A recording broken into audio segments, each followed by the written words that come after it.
Today I'm talking about self-soothing. So, if you're living in a meat suit that likes to give you a hard time, if you're struggling along with some particularly challenging circumstances, and you're looking for some ways to feel better, welcome in to your daily dose of Dawn at Dawn, videos designed to expand your thinking. In several other doses, I've talked about how self-soothing is a skill, and I've been very happy to see some of my viewers implementing the self-soothing techniques in their own way to help them through a challenging day. I'm living a very challenging life.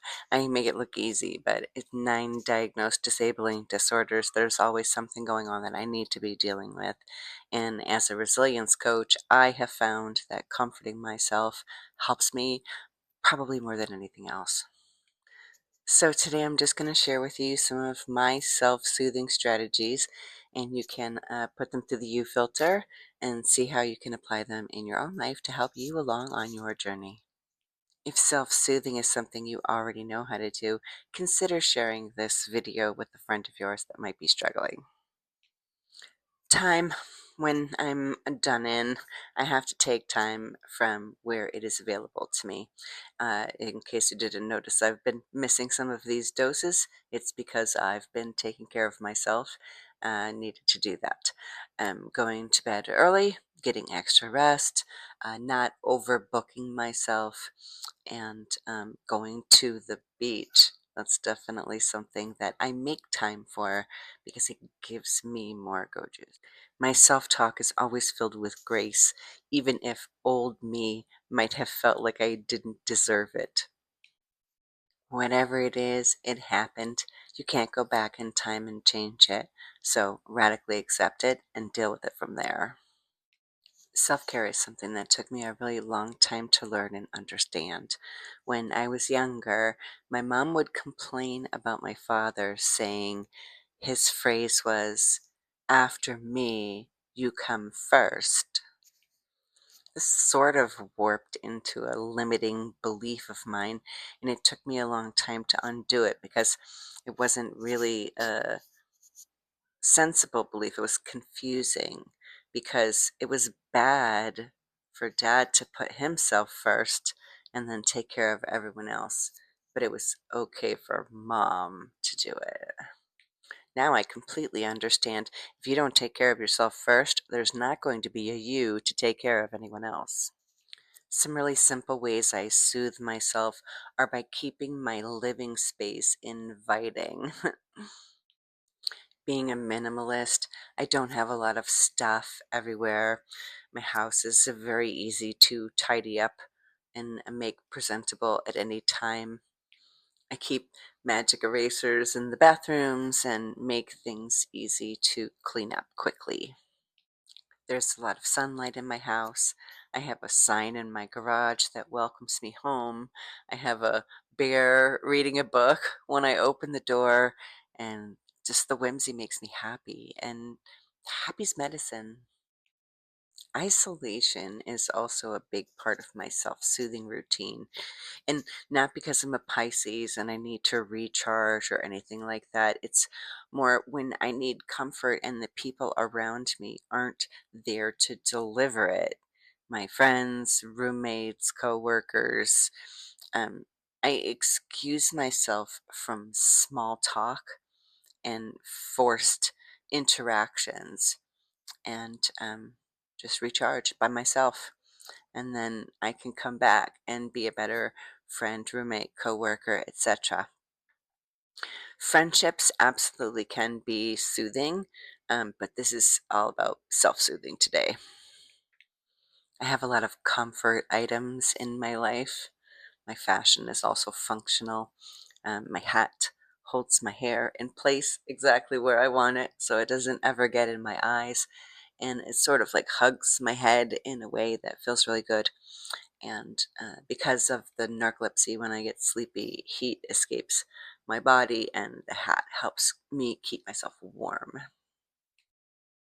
I got compression socks for my pots, and in addition to being cute, I get complimented on them a lot. They're also like a hug for your legs, and I find that very comforting. Um, I'm always wrapped up in a blanket when I'm at home. Rather than a sweater, I prefer to have a blanket right on my skin, and I think that feels better. And when you are comforted, when your skin is comforted, it helps relax your nervous system, and that helps lead to healing. And when I say healing, I don't mean you're going to heal yourself by wrapping yourself in a blanket. I just mean it keeps you in a state where you're not getting worse because you're uncomfortable. Soft socks, comfortable shoes. I have two mattresses. I have a platform bed with two mattresses on it. I call it my princess-and-the-pea mattress. It's very high and very comfortable. And I comfort myself with food, chocolate, coffee, sweet treats, everything in moderation, of course.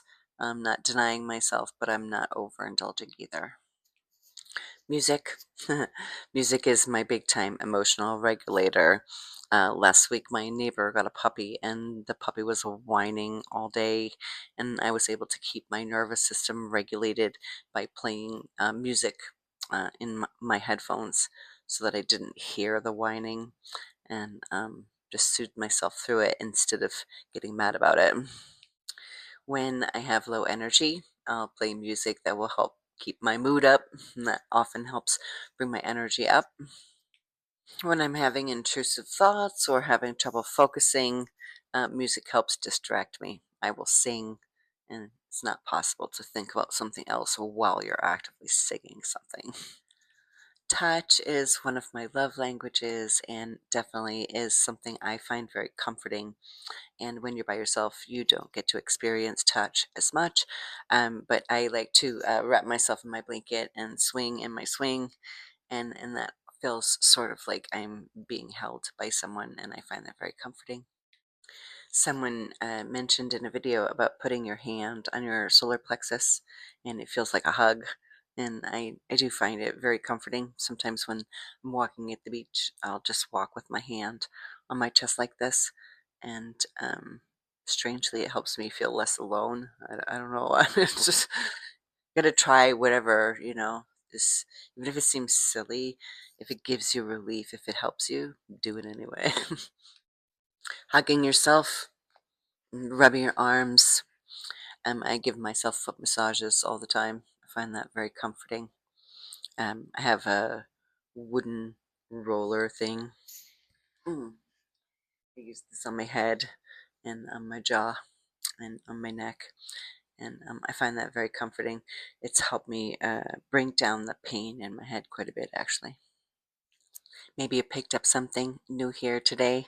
If you did, I'd love to hear the comment. You can reply on the blog or comment on the YouTube video and let me know.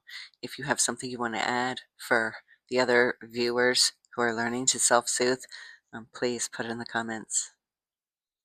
If you're enjoying thinking about your thinking and don't want to miss a dose, you can sign up for delivery at dailydoseofdawn.com.